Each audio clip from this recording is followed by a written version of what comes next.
di Nusantara TV.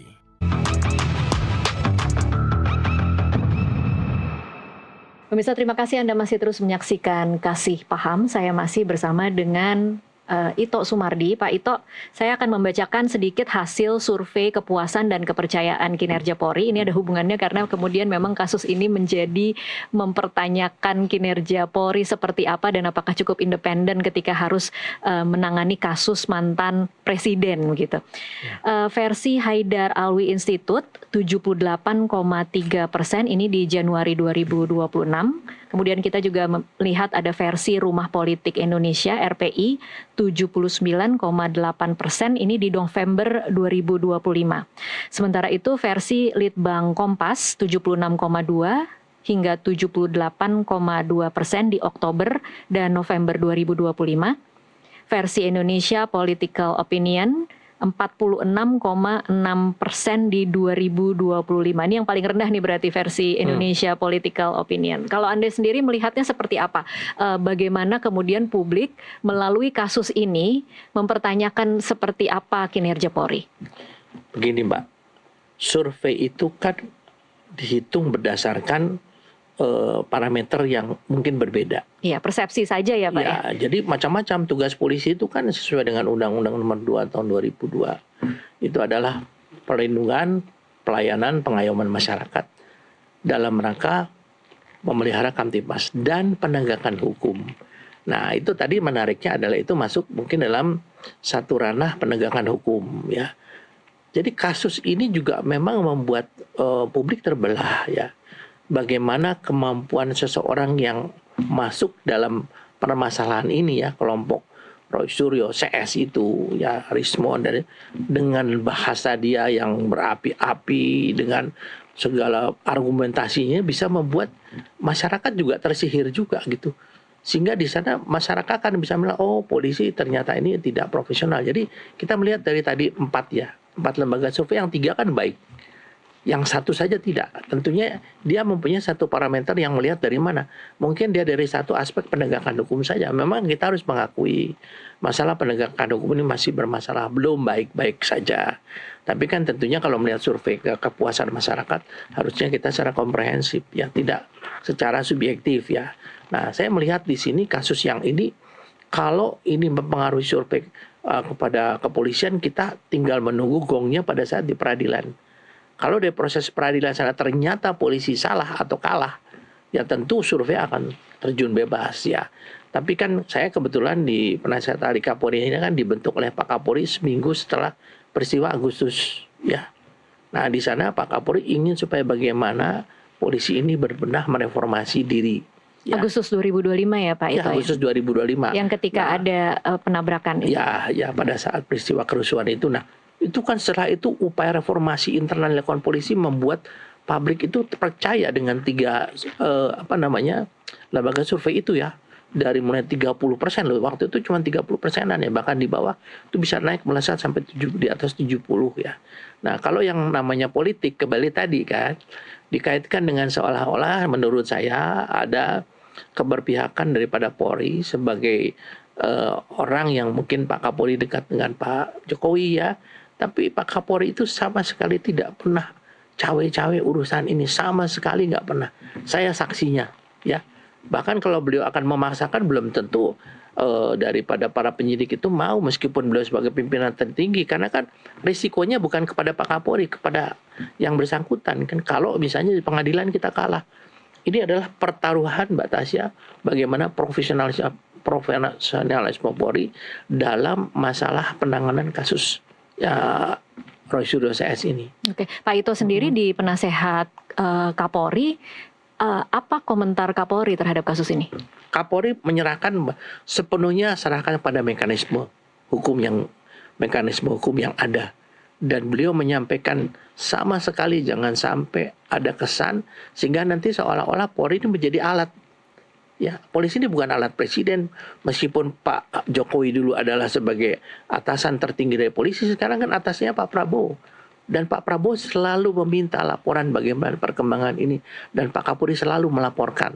Sehingga boleh gaduh di luar, tapi kalau di dalam ya fine-fine aja Mbak gitu. Karena apa? Karena Pak Kapolri percayakan profesionalisme daripada anggota kita. Ya, jadi sekarang ini sudah bukan zamannya lagi kita itu memanipulasi ya. Sekarang kan yang dikatakan memanipulasi itu yang menjadi sesuatu yang membuat teman-teman yang RCS itu menganggap polisi mengkriminalisasi. Nah, sekarang gimana namanya kalau data misalnya betul-betul datanya A, kita bikin jadi B, C, D, E, F. Apa itu nggak manipulasi kan? Tapi ya boleh-boleh sajalah. Menurut saya Mbak Tasya ya, sekarang bagaimana mengukur profesionalisme Polri dan bagaimana nanti survei menjawab survei yang masih rendah tadi itu, jawabannya adalah di proses pengadilan. Kita tentunya sangat berharap kasus ini betul terus sampai ke proses pengadilan. Karena bagaimanapun sebagaimana tadi dikatakan Pak Jokowi sebagai manusia, beliau kalau ada orang minta maaf ya harus memaafkan. Tapi kasus hukum yang menyangkut masalah nama baik siapapun termasuk saya itu pasti saya akan fight sehingga akan ada satu keputusan hukum yang bisa membersihkan nama saya. Kan tujuan hukum ada 3 Mbak. 1, memberikan kepastian hukum yang diperoleh oleh proses peradilan. Yang kedua, memberi keadilan bagi siapa? Bagi orang-orang yang merasa dirugikan. Mungkin bagi Pak Jokowi, mungkin bagi pihak RCS. Yang ketiga, kemanfaatan, memberi manfaat kepada masyarakat. Bagaimana kasus ini berproses hasilnya apa? Sehingga masyarakat bisa mengetahui yang tidak paham tentang hukum akan paham tentang ternyata hukum itu demikian gitu loh. Kepercayaan kepada masyarakat, kepada polisi itu tentunya sangat ditentukan dengan penyelesaian kasus ini. Salah satu. Oke. Saya ingin maju sedikit Pak Ito biar kita diskusinya tidak berputar-putar di soal asli atau palsu. Pembelajaran dari kasus ini Pak Ito. Untuk dari sisi transparansi dokumen, bagaimana seharusnya verifikasi dokumen pejabat itu dilakukan belajar dari kasus ini? Ya. Karena ini kan orangnya sudah lewat berbagai pilkada ya Pak ya, sudah jadi presiden 2 kali. Artinya kan memang kalau tiba-tiba ternyata sekarang orang bisa meneriakkan bahwa itu palsu, ada sesuatu yang salah dalam proses itu. Ya, menurut orang itu kan kita nggak bisa menyampaikan bahwa hal itu benar. Karena gini Mbak, satu proses menjadi seorang pejabat publik, apalagi wali kota, gubernur, presiden, itu bukan proses main-main. Yang meriksa pun juga tentunya bukan hanya dari satu lembaga saja. Itu diperiksa secara cross check ya, secara cross check beberapa lembaga yang meyakinkan bahwa orang itu memang memiliki rekam jejaknya, kemudian apakah memiliki latar belakang bahwa pernah terlibat kasus hukum atau tidak, kemudian bagaimana yang bersangkutan didukung oleh siapa ya. Jadi Pak Ito cukup yakin bahwa ketika dalam proses-proses pemilihan kepala daerah maupun pemilihan umum itu KPU melakukan tugas untuk memverifikasi bahwa ijazah itu benar dikeluarkan oleh universitas tertentu gitu. Sangat yakin Mbak, kecuali ketua RT ya. Kalau ketua RT kan ya baik-baik aja gitu, mau siapa dia bisa ini. Tapi kalau ini presiden loh, setingkat presiden, setingkat gubernur, setingkat wali kota. Ini sudah melalui 3 penyaringan. Di wali kota, di gubernur DKI loh ya. Kemudian presiden. Nah, sekarang kalau yang dipermasalahkan untuk hasil Mahkamah Konstitusi, ya silakan saja orang bisa menilai ya. Tapi kalau untuk kasus ini saya sangat yakin bahwa apa yang dilakukan lembaga terkait ya untuk masalah verifikasi keaslian dokumen ini tuh sudah sangat-sangat terpercaya ya menurut saya. Jadi kalau orang nggak percaya boleh aja. Tapi ya kalau berani fair lah. Kita adu di pengadilan. Nanti di pengadilan akan menentukan benar. Kalau pengadilan mengatakan bahwa ijazah itu adalah palsu, maka ini adalah tragedi nasional. Bahwa kita selama ini dipimpin oleh seorang presiden dengan ijazahnya palsu. Gubernur dengan ijazah palsu, wali kota dengan ijazahnya palsu. Tragedi nasional. Kita bicara masalah Pak Joko Widodo, tidak bicara dengan yang lain-lainnya, Mbak ya. Jadi saya kira mungkin, ayo kita sekarang secara fair ya, sebagai seorang yang memang mengaku peneliti, mengaku akademisi ya, mengaku seorang pejabat, mantan pejabat, ayo kalau berani kita hadapi di pengadilan lah. Nggak usah rame-rame bikin masyarakat tambah bingung di media kan. Tapi Pak Ito, Anda sendiri secara pribadi ketika mengikuti kasus ini ya Pak Ito, pernah tidak terlintas keraguan-raguan? Jangan-jangan KPU tidak melakukan tugasnya, jangan-jangan ijazah itu memang tidak asli atau baru dibuat baru-baru ini begitu. Gini Mbak, penilaian seseorang itu tergantung daripada orang itu kan kapasitasnya. Kapasitasnya sebagai apa? Saya adalah bekas penyidik, saya punya latar belakang pendidikan S1, S2, S3 di Iya. bidang hukum asli. Iya, dengan latar belakang Pak Ito yang seperti itu, mengikuti perkembangan dan pengungkapan fakta-fakta baru, adakah pernah ada momen keraguan-raguan Pak Ito? Kalau bagi saya pribadi Iya. pribadi saya percaya dengan lembaga yang dibentuk. Ya, jadi saya tidak ada sama sekali keraguan ya. Kecuali tadi pemilihan ketua RT oke lah. Tapi kalau pemilihan seorang presiden, pejabat tinggi yang menentukan arah kebijakan negeri kita ini dalam luar negeri, saya sangat tidak mungkin kalau ada semacam manipulasi dan lain sebagainya ya. Jadi saya di sini Pak, kembali kepada kapasitas siapa yang menilai. Kalau orang yang mungkin beda-beda kan ya, latar belakang pendidikan, latar belakang pengalaman tugasnya dia itu tentunya akan mempengaruhi. Kecuali kalau orang itu memang orang yang spekulatif ya. Iya. Yang asal ngomong aja gitu kan supaya mendapatkan popularitas ya. Itu kan kebijakan yang populis, kita bisa lihat ada beberapa pengamat ya. Sebetulnya dia latar belakangnya mau dibikin, tapi kok hasilnya begini. Saya lihat orang ini cari panggung, cari popularitas gitu ya. Itu yang membuat kasihan masyarakat akan tersesat gitu. Jadi Pak Ito melihatnya seperti itu. Kira-kira mungkin apa yang membuat kasus ini panjang, berlarut-larut, dipanjang-panjangin, di entertainin gitu ya mungkin bahasanya ya Pak Ito. Apakah ini memang ada motif lain dalam kasus ini? Yang pertama Mbak ya, kasus itu penanganan kasus pengalaman saya sebagai penyidik. Itu ada 3. Iya. Pertama kasus yang mudah. Kasus yang mudah tapi memerlukan pembuktian, dan kasus yang sulit karena keterkaitan dengan beberapa lagi perkara ya. Jadi seperti tadi kan ada perkara di Pengadilan Surakarta, kemudian di Mabes, kita masing-masing harus menunggu. Karena ini kan satu rangkaian yang dalam satu kesimpulan. Tapi kalau dikatakan tadi, kita lihatlah siapa sih orang-orang sekarang yang ngomong di sana. Dia punya latar belakang politik gak? Oh iya, orang itu kan dulu begini. Ya itu kan gampang kita simpulkan, meskipun itu tentunya kesimpulan yang bersifat pribadi ya.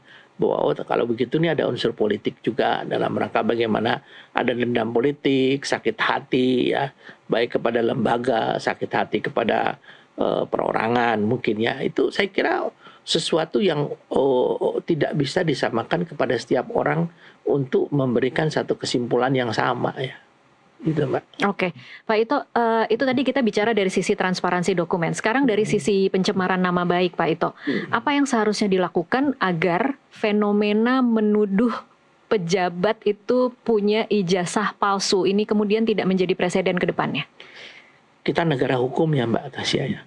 Kita tempuh jalur hukum ya. Saya pun kemarin ada yang memfitnah saya kan. Saya somasi dulu kan. Kita kan negara kita ini kan tidak langsung kalau misalnya saya sakit hati langsung laporkan kepada polisi, enggak. Kita coba somasi dulu. Dan yang bersangkutan itu orangnya juga ya memahami tentang hukum dan sadar bahwa apa yang disampaikan itu tidak sesuai, mereka minta maaf. Bagi saya selesai. Jadi tapi memang akan selalu rentan terhadap tuduhan seperti ini ya Pak Ito. Sangat ketika Mbak. sedang mau menjadi pejabat begitu. Ini Mbak, kedewasaan satu negara itu kan tergantung daripada tingkat pendidikan masyarakatnya di sana. Saya baru pulang dari Vietnam. Saya berangkat dari Vietnam. Betapa Vietnam, saya juga dari Cina. Mereka demikian masyarakatnya itu sedemikian patuh terhadap hukum. Nah, sekarang kita lihat Mbak ya, kaitan dengan polisi. Polisi ini kan penegak hukum. Objeknya siapa sih? Masyarakat. Polisi tidak akan banyak bertindak kalau kepatuhan hukum masyarakat ini baik. Ya. Nah sekarang kepatuhan hukum masyarakat ini kan tergantung daripada masalah ideologi, politik, ekonomi, terutama sosial. Semakin masalah sosial mereka ini tidak terpenuhi, maka semakin kemungkinan angka kejahatan meningkat. Otomatis di sini interaksi polisi dengan masyarakat semakin tinggi. Dan tidak ada di dunia ini polisi yang dicintai masyarakat, nggak ada. Yang dipercaya ada. Cuman kan prinsip universal daripada polisi itu kan to serve and to protect. Bagaimana melindungi dan bagaimana melayani ya. Nah, disinilah yang fungsi yang harus dipegang oleh kepolisian kita ya. Meskipun banyak oknum-oknum yang masih mencoreng nama baik polisi ya, tapi kita janganlah menggeneralisasi karena polisi kita itu kan 400.000 orang lebih ya. Banyak sekali di jalan kalau kita lihat bapak-bapak kita, anggota kita yang dia siang panas kehujanan dia tetap bertahan untuk melayani masyarakat ya. Tentunya masalah-masalah demikian jangan sampai justru ini diperparah dengan pendapat orang-orang yang pernah asal usulnya dari polisi ya. Sangat menyesalkan saya. Anda merasanya seperti itu ya Iya, sekarang? saya sangat, dan saya berpikir orang ini nyari panggung aja. Dan mungkin ada latar belakang politik ya, karena pemikiran saya tidak masuk akal ya. Karena secara umum kan 10 orang mengatakan, misalnya 9 orang mengatakan orang itu benar. Tapi satu orang itu kalau dia bisa meyakinkan bahwa yang 9 salah, mungkin orang akan memilih yang 9 salah. Tapi kita kembalikan sekarang kepada masyarakat ya, karena masyarakat kita juga nggak bisa dipaksa. Dan ketidakpuasan masyarakat kepada mungkin sosok seseorang itu juga akan sangat mempengaruhi opini mereka, Mbak. Oke. Kalau saya nggak suka dengan Mbak Tasya, meskipun Mbak Tasya baik, tapi saya bilang buat saya Mbak Tasya nggak baik gitu. Nah itu karena saya pernah sakit hati dengan Mbak Tasya. Gitu. Jadi memang apa? Jadi memang kita tiap kali melihat satu kasus harus selalu melihat latar belakangnya ya Pak Ito ya. Iya. Kira-kira apa yang kemudian bisa jadi motif di balik orang itu? Itu kan psikologi sosial kan mengatakan begitu kan. Jadi orang itu bisa di framing, termasuk orang lembaga polisi ya. Sekarang zaman medsos ini kan yang hebat buzzer-buzzer ya. Dan akun-akun, semakin hebat orang mencaci maki polisi, netizennya banyak. Pasti ya netizennya, kemudian viewernya dan lainnya. Dan nanti dia dapat dari YouTube kan dapat uangnya banyak banget. Tapi dia lupa bahwa dia tuh menjadi pengkhianat ya. Bahwa dia nggak tahu asal usulnya tuh dari mana. Janganlah namanya lembaga yang sudah membesarkan dia itu sekarang justru diserang dari dalam ya. Itu saya sampai kapanpun saya bisa menjadi polisi ini Mbak ya, karena polisi saya bisa menjadi begini sampai saya masuk ke liang kubur yang dikatakan Pak Kapolri kemarin ya, titik darah penghabisan. Polisi itu tetap harus kita pertahankan karena di dunia tidak ada namanya negara yang nggak punya polisi. Kalau angkatan perang ada beberapa negara nggak ada angkatan perang, tapi polisi nggak ada karena fungsinya tadi Mbak, to serve and to protect. Ya. Oke, kita masih ada satu segmen lagi, nanti kita jeda dulu Pak Ito. Ya. Pemirsa tetaplah bersama Kasih Paham, kami akan kembali sesaat lagi.